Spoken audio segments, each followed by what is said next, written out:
RFM Matin, RFM Matin. émission Billet au Sénégal. RFM Matin 7h40 sunu gan Cheikh Sidia Diop salaamaaleykum. maaleykum salaam Georges maa ngi lay nuyu di nuyu monsieur Ba Mohamed Ba maa ngi koy nuyu di nuyu suñu mbokku auditeurs yi di naan maa ngi ànd ak bànneex ak mbégte ñëw nekk seen gan fii RFM di nuyu aussi kilifa kër gi sunu grand frère Youssou Ndour qui fait la fierté du Sénégal à travers le monde maa ngi leen di nuyu ñëpp. yow yaay secrétaire général bu Ligue des Masses, un parti politique bokk ci coalition Diomaye président ci élection présidentielle gi ñu weesu xëy na nag doxalin beneen moo amoon ci législative yi ndax Pastef sous la bannière de Pastef la waa pouvoir bi demee ci élection législative yi jamono ji nga xamante ne opposition bi mu ngi organisé wu ba teg benn kuréel sax yéen waa Diomaye président foo leen nekk gëj nañ leen dégg de. waaw wax dëgg yàlla ni ngi fii mais je pense que man je le dis parce qu'on me connaît je suis quelqu'un boo xam ne nii dama am sama franc parler te lu ma xalaat dama koy wax parce que d'abord je suis un électron libre bon mettre nañ en place benn coalition pour jàppale à l'époque réew mi yëngatu woon na nu bëggoon daaneel nguur bi fi nekkoon parce que c'était dans l'intérêt supérieur des populations nu créer coalition Diomaye bon ba nu gagné par la suite y a eu des responsables yoo xam ne on les a responsabilisés ñu jël coalition bi daal di koy dénk maire Aïda Mbodj bon par la suite on a été reçu par le chef de l'État Diamniadio bon non c'était même à King Fahd Palace foofu la ñu recevoir bon nu waxtaan bon si lu ñu tënk dañuy continuer parce qu'une coalition aussi ça peut être temporaire comme séquentiel mais grosso modo daal gis nañu ni coalition bi daa mel ni dafa taxaw pourquoi parce que dafa coalition da nga am structuration mais gis nañu coalition bi structuré wuñ ko amul bureau amuñu siège yenn saa yi nous les leaders on a du mal à se retrouver pour waxtaan pour xelal aussi ñi xam ni ñun noo leen jàppale pour accéder au pouvoir pour xelal leen tuuti sur la marche du pays donc loolu di problème amaat beneen problème boo xam ne on a mis en place benn panel bon panel bi ça ne fonctionne pas comme il le faut parce que ñi ci nekk ce ne sont pas des leaders aussi on est 248 lu mel noonu ay xuloo moo fay am yenn saa yi aussi ay publicité ay yooyu moo fay am de telle sorte que sax c'est pas tellement animé donc problème animation am na entre temps am ay sous-groupe yu ci juddu de telle sorte que rien ne devient visible donc loolu di problème de telle sorte que day mel ni coalition bi doon ko immobiliser te loolu koy immobiliser yan rapport ngeen am ak la coordonnatrice maire Aïda Mbodj. bon rapport yu baax la noonu on a de très bons rapports wax dëgg yàlla on discute dañuy kii mais man lu may ñaax. est-ce qu'elle fait son travail. bon peut-être elle est chargée aussi. dama laajte. waaw peut-être elle est chargée parce que aussi elle dirige l'ADER. C'est pour cela sax dans beaucoup de pays même y compris sax lorsqu'on est élu président de la République on se décharge de sa fonction politique. parce que doo mën a am temps pour gérer tout ce qui est la politique ak des tâches professionnelles administratives loolu day compliqué de telle sorte qu'on ne devient pas visible on devient neutralisé immobilisé noonu de facto sans le faire exprès et on a une opposition qui s'organise te on n'est pas venu pour faire un mandat et partir c'est du loolu lañ waxante dunoo bëgg a ñëw y a des problèmes qui sont là nous transformer le Sénégal, gérer des problèmes tels que l'emploi, tels que l'électricité, tels que l'eau, tels que la sécurité publique, les relations internationales. Donc c'est très important. Donc il faut que nous les leaders de la coalition, nous menons une marge de manœuvre. On a une opposition en face qui se réorganise, ce sont nos vis-à-vis. Nous menons un débat contradictoire. Et d'ailleurs ça c'est très bien parce que fusible les donne pour le premier ministre et le chef de l'État. est-ce que tekkati ngeen dara gannaaw législative yi gis nañ ni Pastef dafa demal sous sa propre bannière. Est-ce que du foofu finalement ngeen waroon tirer les conséquences que finalement roue de secours ngeen apparemment. bon xam nga man dama bokk si ñoo xam ne damay naan les impressions sont libres hein mais dans les faits man bu nekkoon man coalition bi la ñuy demee loolu c'est une question de lecture politique et de visibilité mais bu nekkee nous on a du mal à rentrer en contact avec les autorités nous jekk-jekki nous rassembler nous ni on va sous la bannière de Pastef loolu mën na ko interpréter autrement mais moom si gis-gisam il faut verrouiller aussi mën naa ko comprendre parce que homme politique là da nga yóbbu nit assemblée mu tourner le dos mais par contre bu nekkee c'est un parti politique qui nous embarque nous tous ay coups yeeg yooyu au moins verrouiller na ko parce que en politique aussi le Sénégal politiquement il faut nga am ay garde-fou pour verrouiller loolu mën naa ko comprendre parce que il a été victime plusieurs fois si loolu même d'ailleurs c'est les partis politiques sénégalais en général ah dañuy jël nit yóbbu ko assemblée bu ñu demee assemblée kooku libéré boppam alors que yow tu es bu dee ci coalition lañ ko fale. bu nekkee ci coalition ko fale la personne elle est beaucoup plus libre parce que te loolu sax déjà war nañ ci légiférer quoi parce que nit boo amul moral politique ab entité yóbbu la jubootoog entité bi da nga war a démissionner mais c'est pas tout le monde moo am moral boobu donc moom noonu la def pour verrouiller ko on le lui concède et puis on va avancer un peu pour voir. Avancer comment ci naka. On va avancer un peu pour voir. Il y a les élections municipales yi ñëw et moi je l'ai dit hein, je serai candidat à Mermoz Sacré-Cœur de préférence avec la coalition mais lu ma gënaloon ñu ànd ensemble loolu may benn. Deuxièmement aussi ni ngi toog di xaar est-ce qu'ils vont nous impliquer dans les décisions yi ni jël. Est-ce qu'ils vont nous concerter? Parce que lorsqu'on est dans une coalition, un allié, ça se chouchoute, wala ça se respecte. Allié, da nga koy chouchouter wala da nga koy respecter. Mais ñun gis naa ni, bon, duñ ko waxee noonu, c'est-à-dire que gëdaalu nu quoi. Ils ne sont pas donné notre, ils ne donnent pas notre bon cër. joxuñu waxal wax rek moom mooy bureau. waaw c'est-à-dire que cër laa ko gisee parce que dama bëgg man nit boo leen di ànd ngeen mayante cër ngeen di concerter sur des questions parce que je vois que c'est une coalition boo xam ne vraiment qui est exponentielle riche am ay matières grises am ay têtes yoo xam ne bu leen concerter woon sur beaucoup de questions man naa am dinañu indi seen xalaat mais c'est dommage quoi day mel ni da ngay am. da nga am jama nar ko rëcc. jama wala peut-être une pierre qui n'est pas précieuse parce que ñoom peut-être xëy na. bon valoriser. ouais peut-être que dañoo gis ni sans vous ils peuvent mun nañ gagner peut-être amu leen doole boobu comme Macky 2012 déjà sous Macky Sall. bon encore une fois comme ni ma ko waxee les appréciations damay nit boo xam ne damay naan les appréciations. Sont libres mais aussi mën nañ ko gisee noonu tamit aussi am nañ les leaders de la coalition ñoom constat boobu la ñu am mais man comme damay koo xam ne généralement je suis un fédérateur je préfère xaw a yombal ci affaire yi tuuti mais un allié ça se chouchoute wala ça se respecte. kañ ngeen gëj a gis PM. bon gëj nañ ko gis wax dëgg yàlla ak yow on a du mal à rentrer en contact ak moom. mais peut-être aussi encore une fois comme c'est des entités yoo xam ne. yow moom préciser que xëy na war nga ko mën na gëj a gis sax. bokkul ak ñi nga xamante ne ñoo nekk ci responsable yu coalition yi nekk fii ndax yow.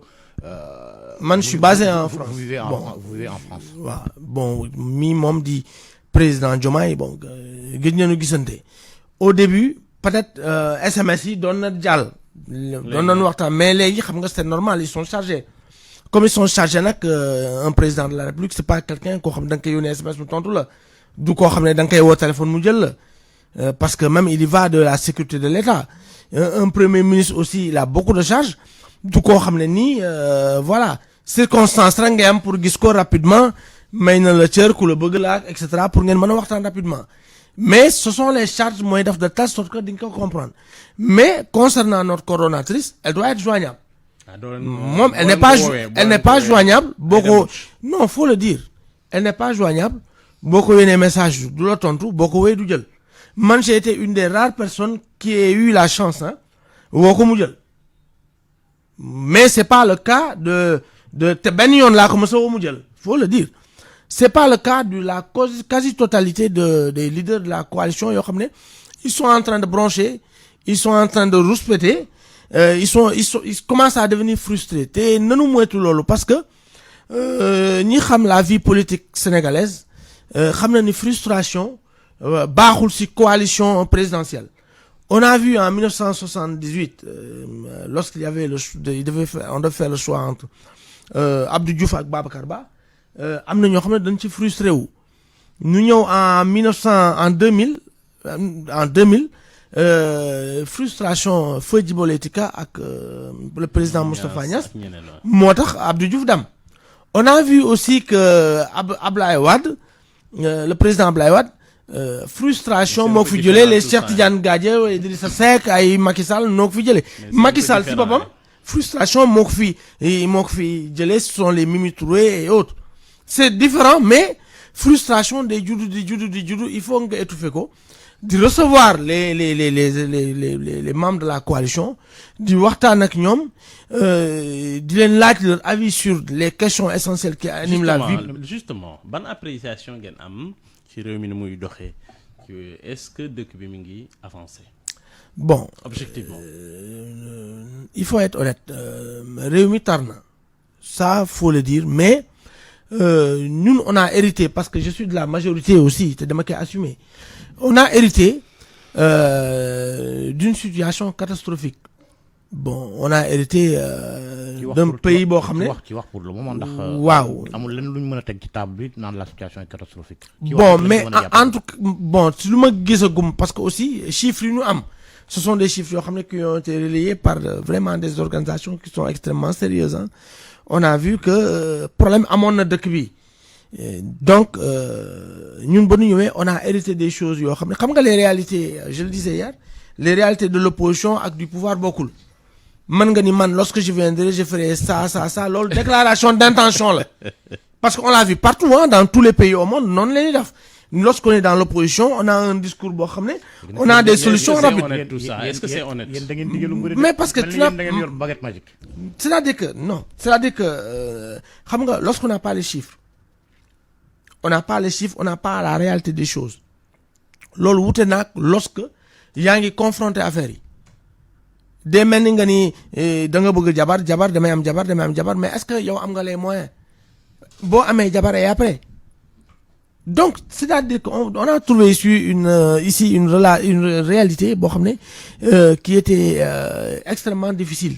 Bon déclaration d'intention yi sont salutaires gis naa si lu ma gisagum parce que aussi xam naa politique xam naa nit xam naa ambition gis naa aussi ñoom ni ngi def lu nu mën ñun sax ni ngi def lu nu mën dama koy wax Sénégal yi muñal leen nu parce que un an mënoo aussi. Mais avec les décisions est-ce que yéen tamit amu leen ci wàll au-delà de lu ngeen di wax ni peut-être situation bi dafa métti gis nañ am na ay décisions yoo xamante ni premier ministre daf ko jël ci wàllu BTP yi gis nañ lu mu indi ci ay perte d'emploi yoo xamante ni en cascade nga jël au port autonome de Dakar décision yoo xamante ni foofu tamit jël nañ ko port bi en tout cas mi ngi wàcc bu baax chiffres yi wane na ko. Presque partout l'économie est au ralenti est-ce que loolu du seen responsabilité aussi. Non parce que xam nga yenn saa yi nag comme ni mu la ko waxee sànq day am ay réalités yoo xam ne il faut nga affronter ko yenn saa yi nag stratégie bi mooy problème bi est-ce que c'est une bonne stratégie est-ce que c'est une stratégie qui est porteuse et qu'est-ce qu'on peut. Est-ce que ça lay ci sa gis-gis yow. Bon man l'essentiel bon lu ma gëm bon bu nekkee dafa am emploi supprimé. Nous créons emploi.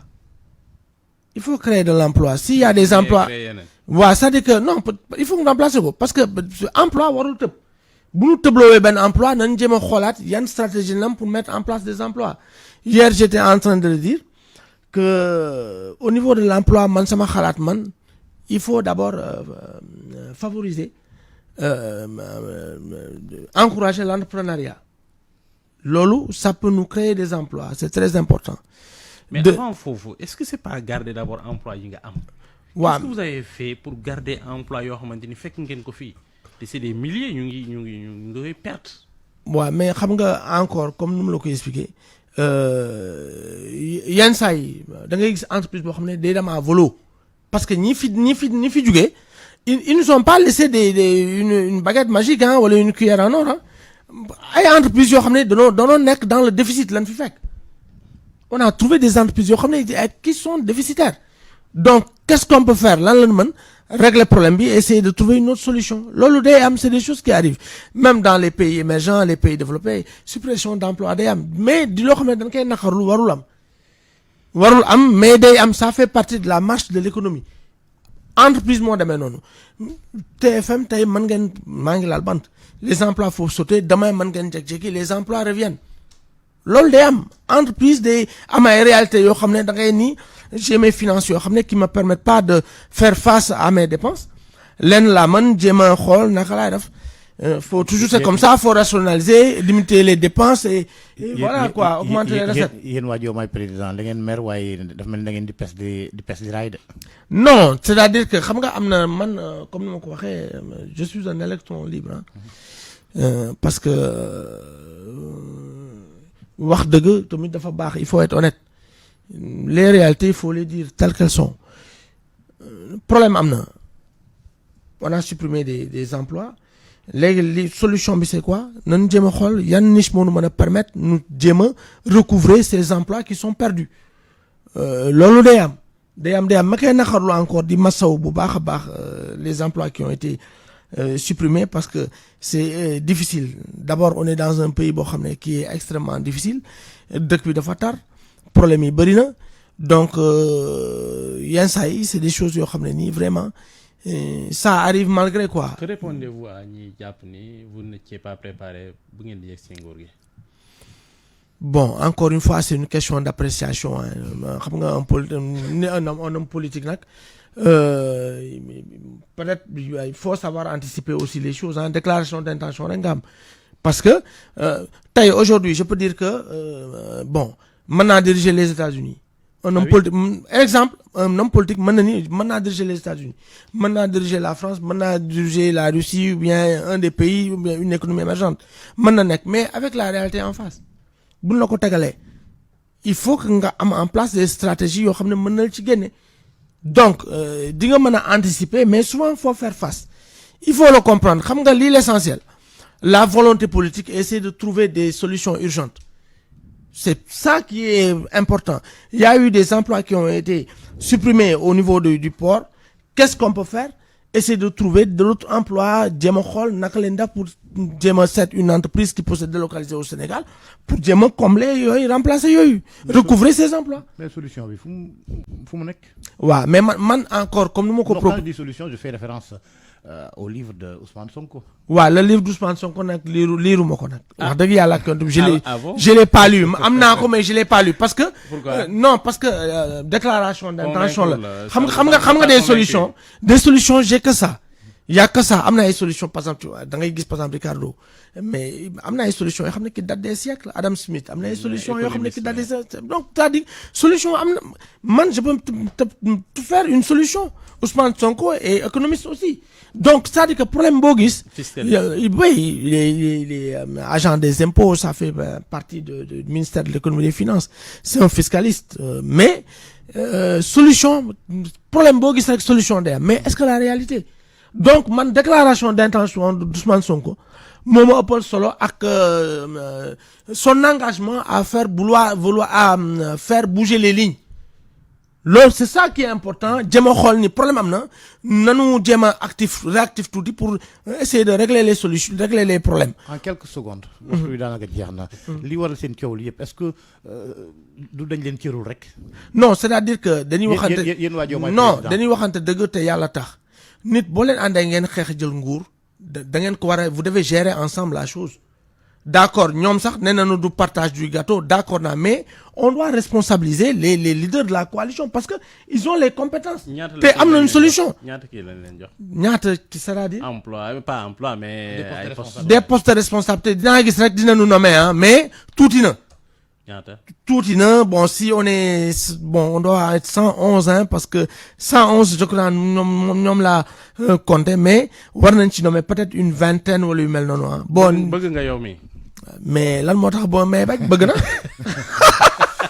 mais je suis sénégalais dama war a bokk si ñi jiitee Sénégal yàlla may na ma les compétences physiques et intellectuelles. jërëjëf Cheikh Sidy. c'est très gentil. c'est parti bi di Ligue des Masses bokk ci coalition Diomaye président jërëjëf Mohamed Alioune Ba mi ma àndaloon ci waxtaan wi nuyu ak ziar sunu mbokk yi ca TFM ñu yendook jàmm.